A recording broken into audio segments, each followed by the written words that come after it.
सुगंधा और उसकी सास कांता के बीच एक अजीब सी जंग रहती थी। ये जंग थी किचन में कौन ज्यादा अच्छा काम करेगा और घर के सदस्यों के दिल जीतेगा। और उनकी इस जंग में हमेशा कुर्बान होते थे उनके दोनों पति। कैसे? आइए देखते हैं इस किचन पॉलिटिक्स की कहानी में। एक दिन किचन में, माँ जी, आज मैं बना रही हूँ मेथी की सब्जी। इस खाने से घर वालों के पेट की सारी समस्या खत्म हो जाएगी। और मैं बना रही हूँ तड़के वाली छाछ, जिसे पीते ही गैस की समस्या कभी नहीं होगी। दोनों अपने अपने खाने को लेकर टेबल पर पहुंच जाती हैं। तभी सुगंधा के ससुर उसकी बनाई सब्जी की तारीफ कर देते हैं। अरे वाह, मेथी की सब्जी भी बनी है, बड़ी ही स्वादिष्ट है। वाह बहू वाह। अरे बहू, लेकिन इसमें इतनी सारी मेथी बर्बाद करने की क्या जरूरत थी? देखिए माँ जी, ये तो वो मेथी है जो आप रात में भिगोकर सुबह उसका पानी पीती हैं, और जो मेथी फेंक देती हैं उसी से मैंने ये सब्जी बनाई है। अरे वाह बहू, तुमने तो बड़ा ही समझदारी का काम किया। बस अब क्या था, कांता जी का तो मानो ये सुनकर खून ही सूख गया। वो फैसला कर लेती है कि किसी भी तरह वो अपने खाने की तारीफ लेकर ही रहेगी और सुगंधा को किचन में उसकी कमियां गिनाएगी। कांता फ्रिज खोलकर देख रही होती है और फिर सुगंधा से कहती है, अरे बहू, ये क्या, पूरा फ्रिज गंदा पड़ा है। तभी वहां सुगंधा का पति आ जाता है। वो सुगंधा को डांट कर कहता है, सुगंधा, तुम्हें कितनी बार कह रखा है कि वायरस फैल रहा है, साफ सफाई का पूरा ख्याल रखना है, लेकिन तुम किचन में इतनी गंदगी रखोगी तो कैसे चलेगा। सुगंधा सास की तरफ देखती है जहां वो मुस्कुरा रही होती है। सुगंधा समझ जाती है कि सास ने उससे बदला लेने के लिए ये सब किया है।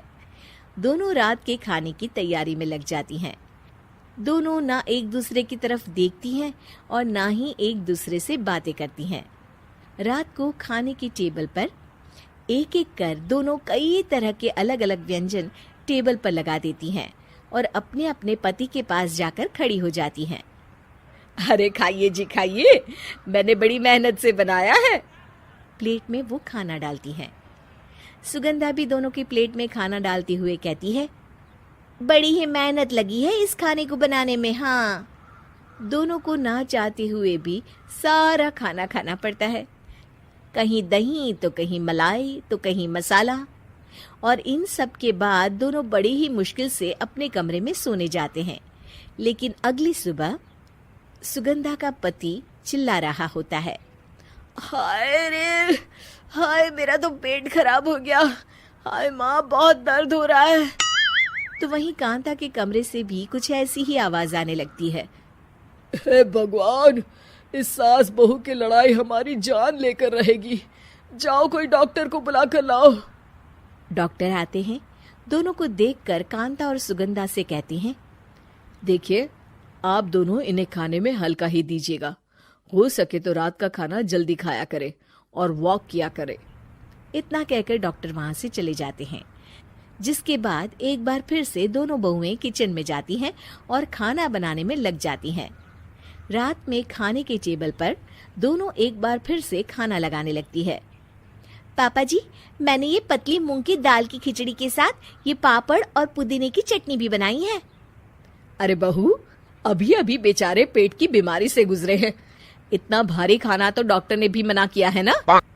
देखिए, मैंने आप दोनों के लिए सूप बनाया है। और दोनों उन लोगों की प्लेट में खाना डालने लगती हैं। तभी दोनों एक साथ बोल पड़ते हैं, बस करो, हमें माफ करो। हमें नहीं खाना इस घर में, ना खिचड़ी और ना ही सूप।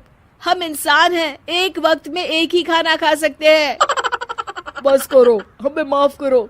हमें नहीं खाना इस घर में, ना खिचड़ी और ना ही सूप। हम इंसान हैं, एक वक्त में एक ही खाना खा सकते हैं। इतना कहकर वो दोनों वहां से चले जाते हैं। कहानी का अंत। आप लोग उम्मीद कर रहे होंगे कि अंत में सब ठीक हो जाएगा। नहीं जनाब, अगर सास बहू के बीच सब ठीक हो जाए तो आप ये सीरीज देखे ही क्यों? तो मजा लीजिए इस चैनल में सास बहू से जुड़ी कहानियों का, क्योंकि ये ऐसा रिश्ता है जिसकी मिठास उसकी खटास में हमेशा ज्यादा ही रहती है। Thanks for watching the video. Please like and subscribe and press the bell icon for more videos like this.